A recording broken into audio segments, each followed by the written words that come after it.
Hello, good afternoon, everyone. Can you hear me okay? If you can hear me, just wave or send me a hello in the chat so that I know you're here. Thank you for joining today.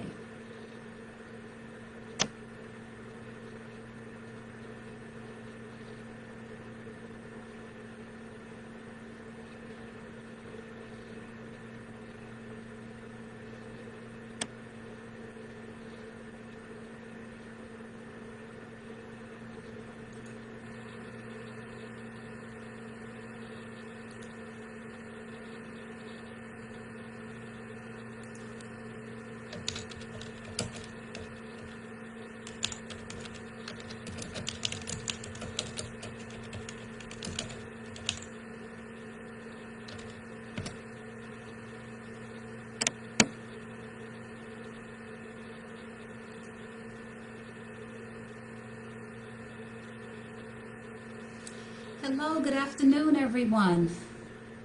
Thank you for joining. If you're here, please type me a comment in the chat box so that I know you're here. I want to make sure I welcome everyone by name who's joining today. And we'll get started in just a couple of minutes, okay?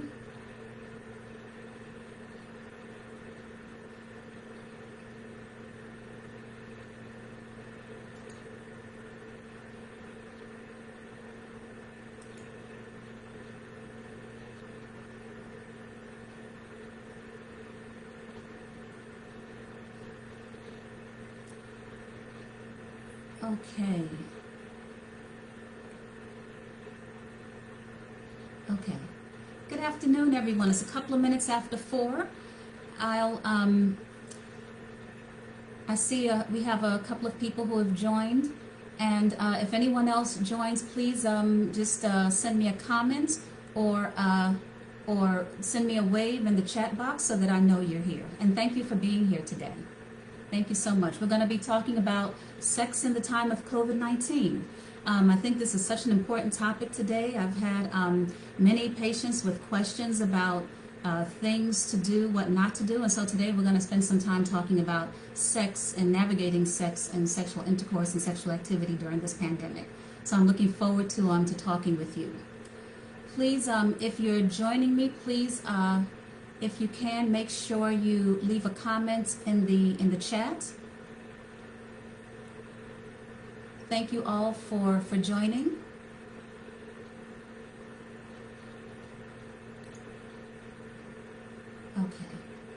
Okay, well, let's go ahead and get started. It's almost, it's a few minutes after 4. And again, I thank all of you who are joining right now. And if you have questions as we're talking, then please feel free to put them in the chat and in the comment area, and I'll make sure I get to the comments as we're talking this afternoon. So, good afternoon, everyone. Thank you for joining me on this Sunday's chat with Dr. Madeline. My name is Dr. Madeline. I'm your board-certified OBGYN, international speaker, and published author. I have a passion for helping women access specialized gynecologic care and birth control access through concierge services. And I help women do that so that they can maintain the maximum amount of freedom in their busy lives. And so, again, I thank you for being here. Please, if you have any questions or after this event, please follow me on Dr. Madeline MD. That's my tag on Facebook, Twitter, and Instagram. And that's DrMadeLinemD. Okay? Thank you. Okay, well, let's go ahead and get started. Okay, I have a few people who are here. No one in the chat yet. But again, thank you for being here. So, sex and COVID-19. So again, this is a timely topic. Again, not only because I've had several patients ask questions about it, but because we're still in the midst of this pandemic. This pandemic has been here with us since December 2019. We're actually not sure how long it's going to be here with us. But what we do know is that sex is very much a natural part of all of our lives. As whenever you have an adult who consents to it, sexual activity is very much a part of making up the whole person. And so one of the things we're going to talk about today the things we're going to talk about today are the top 5 things to know as we continue to navigate sexual intercourse, this pandemic, COVID-19. And so, again, if you have questions as I'm talking, just feel free to put them in the chat. I want to make sure that I can answer as many questions as possible.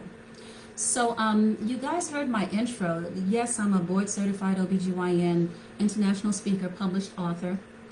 I also, though, I have a passion for sexual health. Before I branched off into what I'm doing currently, which is mostly clinical care and research and speaking, I worked at the Centers for Disease Control for 21 and a half years. And my area of concentration at Centers for Disease Control, or CDC, was sexual health. And so I did research, published studies, worked with communities and scientists to really try to understand and suggest ways for us to be able to have healthy but also fun sex. And that's something that's very much dear to my heart. And so when this pandemic started, it certainly is something that I've watched as a scientist, public health person who used to be at CDC, also as a clinician who takes care of women who very often have questions about different things that are going on. And so I'm excited about today's topic because it allows us to explore this conversation a little bit more deeply. Absolutely, first and foremost, what I want to say is sometimes patients come in and they have questions, and you know, they might even be a little bit embarrassed at talking about sex. But I want to reassure you that sex absolutely is, you know, it's something that everyone does at some point in their lives. And best, of course, if it's consensual sex. I'm not talking about sex that's not consensual. But when it's consensual sex, it's very much a part of who we are as whole and complete human beings. And so with this pandemic, there have been a lot of things to kind of shake just how well we might be feeling overall, you know, whether you've been quarantined inside the house or things have shifted in terms of not leaving the house and interacting with people as much. It's very much the case that our sex lives have probably shifted during this time as well. And that can be in a whole range of ways. It could be that some people who are at home, if you're at home with your partner or partners, you might be having more sex. If you're not able to be in a close environment with your partner, you may be having less sex. And so there's a whole continuum in terms of you know, what's going on and how we can help to understand what works. So what are the top 5 things to know? The first thing, the most important thing that I say to my patients when they're like, well, you know, doc, there's so much going on in terms of, like, you know, social distancing and being safe. Is it even safe to have sex? So the first thing to know about sex and COVID-19 is that absolutely, yes, it is safe to have sex. There are some different ways to think about things and maybe some different precautions to take, but it's absolutely the case that having sex during COVID-19 should be considered safe when you keep certain things in mind. And what we're going to do is talk about some of those other things as we go on the course of this Sunday chat today. So that's the first thing. Yes, you can absolutely have safe sex during this pandemic. So what's the second thing? I think the second most important thing to know about SARS-CoV-2, which is the virus that causes COVID-19, is how it's transmitted. Because how it's transmitted directly impacts and informs the type of sex you may have, whether it's vaginal, whether it's penile-vaginal sex, penile-anal sex, oral anal sex. It informs those things. So what we know about this virus, SARS-CoV-2, is that it can be transmitted in respiratory droplets, any liquid that comes from the mouth or nose. And so that also includes saliva, it includes mucus. What we also know about this virus is that it's been found also in feces. So we know that as well. And so what does that mean? It means absolutely there's a risk of transmitting COVID-19 by kissing. Anytime you're swapping saliva with someone, there's going to be a risk of transmitting COVID-19 unless you know for sure that person has tested negative. And so that's one thing to keep in mind, how COVID-19 is transmitted. I'm sorry. Oh, thank you. I see some folks are here. Let me see. I just want to make sure. Okay. I saw someone saying something in the chat, and I'm something's going on. I'm not able to see all of the chat comments. But yes, that's it's important to know that in terms of how COVID-19 is spread. While there are no reports of COVID-19 being spread by vaginal or anal sex, again, it's important to know that the virus that causes COVID-19 has been found in feces, and it's also present in saliva. So that's important to know. So I had a patient this past week ask me a question about what's going on in terms of the data where they found SARS-CoV-2, or the virus that causes COVID-19, in semen. There was a recent study published that showed that SARS-CoV-2 has been found in semen. That study actually, it was conducted in China, and as you know, that's the place where we first identified the virus that causes COVID-19. And what they did in this study in China is that they had about 38 men that they enrolled, and they followed these men to see what was going on in terms of where they were in their recovery process, whether or not their semen specimens had any of the viral particles in it. And it turns out that some of the men did. So of these 38 men that they enrolled in this study, there were 23 of the 38 who had fully recovered from COVID-19, and there were 15 of the men who were still acutely ill. And they found SARS-CoV-2 viral particles in both groups of men. And that's important because I think they were surprised to find it in the men who had recovered from COVID-19. And it really has implications in terms of how we advise people who are sexually active when it comes to COVID-19. Okay? So that's one thing to keep in mind. Again, we have no study so far showing that SARS-CoV-2 is transmitted through either vaginal or anal sex. Okay? So those are the first two things. Yes, you can have safe sex during this pandemic. And two, SARS-CoV-2, the virus that causes COVID-19, can be transmitted through kissing and through oral anal contact, because SARS-CoV-2 can be found in feces. We don't yet know what the implications are of the virus being found in semen, but there are studies ongoing to try to help us understand what that might mean. So what's the third thing to know regarding sex and COVID-19? And that is absolutely that you are your safest sex partner. And what does that mean? Well, you know, New York City is ahead of the curve in terms of how they approach public health messaging. And so they actually had a public health messaging campaign that highlighted the fact that you are your safest sex partner when they were in the midst of this COVID-19 pandemic. And so what does that mean? That means that so far we have no studies that show that when someone is either masturbating or using sex toys with just themselves, there's no risk of transmitting COVID-19. Now, with that said, it is important that even if you are your only sex partner, it's important that you wash your hands and any sex toys before any sexual activity.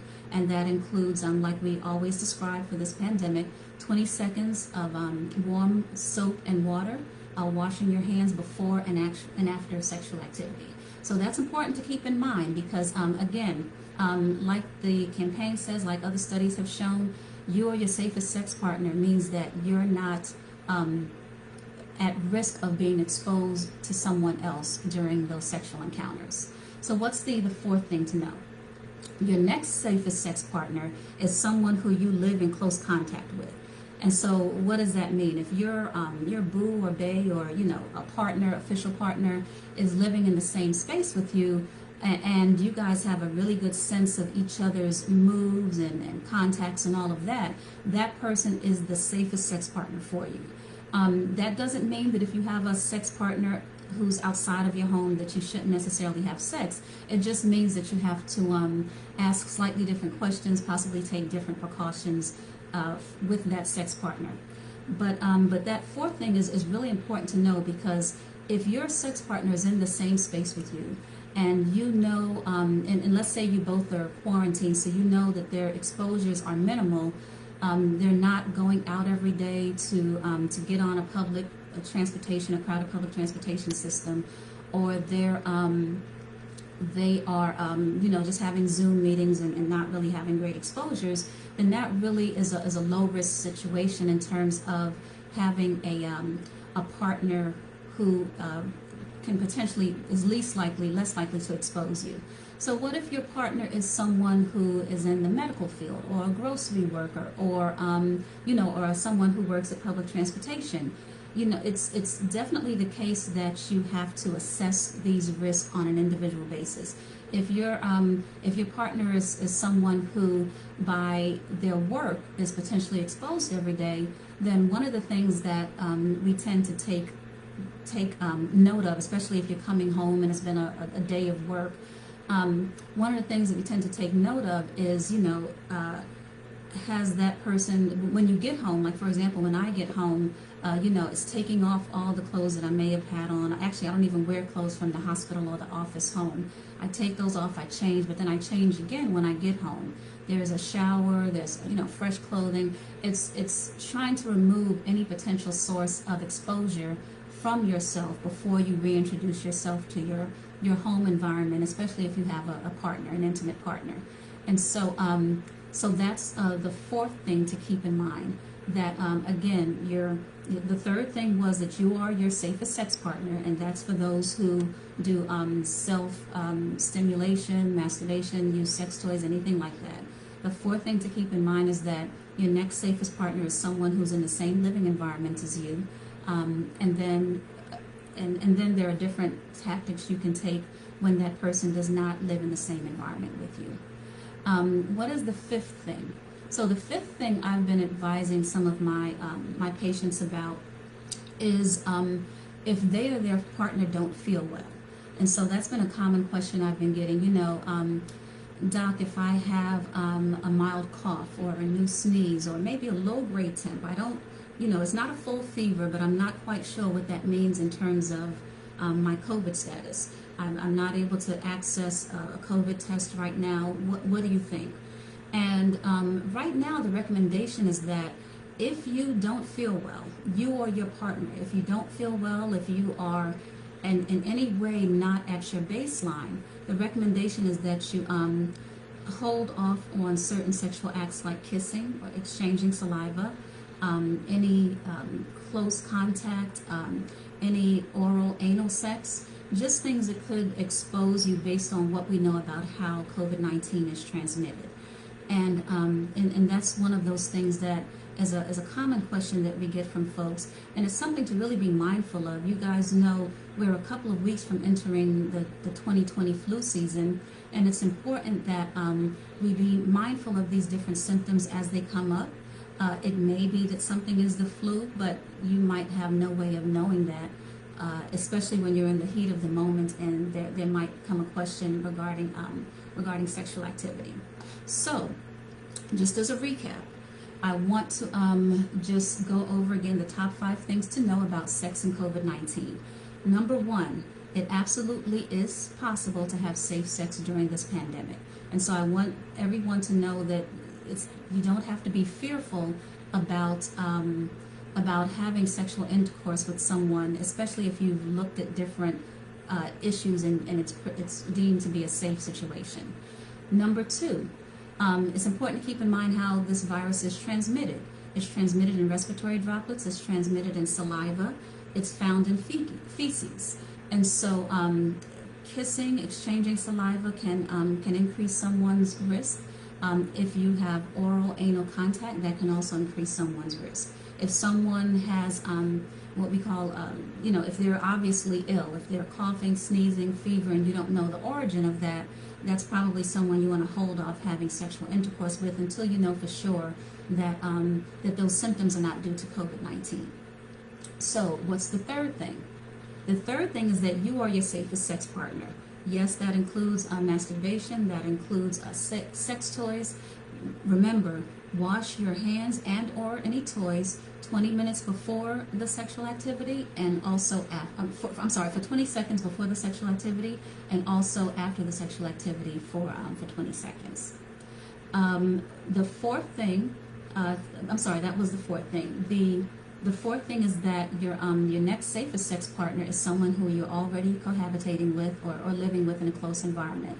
And the fifth thing, of course, is that if someone is obviously ill, if you don't feel well, if your partner doesn't feel well, then hold off on those things that could be that could put you at risk to acquire COVID-19, and that includes mouth-to-mouth kissing, oral anal contact, etc.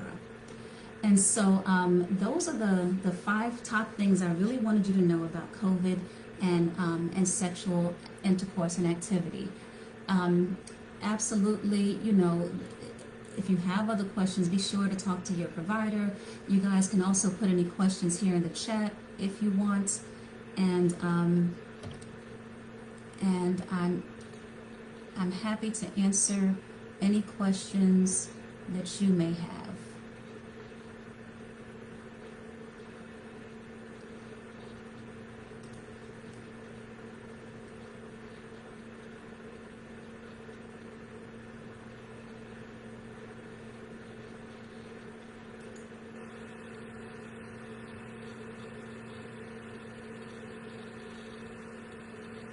Okay. All right. If you guys think of any questions, feel free to add them. You'll be able to add them after this video ends. And if you have more questions, or if something comes up and you want to address this issue again in a future Sunday chat with Dr. Madeline, please just let me know, and I'd be more than happy to address them. So I don't see any questions right now, and I apologize for any technical difficulties because I'm not seeing things pop up in the chat like I usually see. So, but if you have any questions, if I see them in the chat afterwards, I promise I'll get back to you. And so I don't want to take too much of your time. I always promise that I'm going to keep these at about 15 to 20 minutes, unless we have some questions that make me kind of run over some. And so I want to thank you for joining today. My name is Dr. Madeline. I'm your board-certified OBGYN international speaker and published author. I help women and actually all patients access specialized care to make sure they get what they need and they have the information they need. If you are able to, please follow me on Instagram, Facebook, and Twitter. And my tag is Dr. Madeline, MD. That's DrMadeline, MD, on all of those social media handles.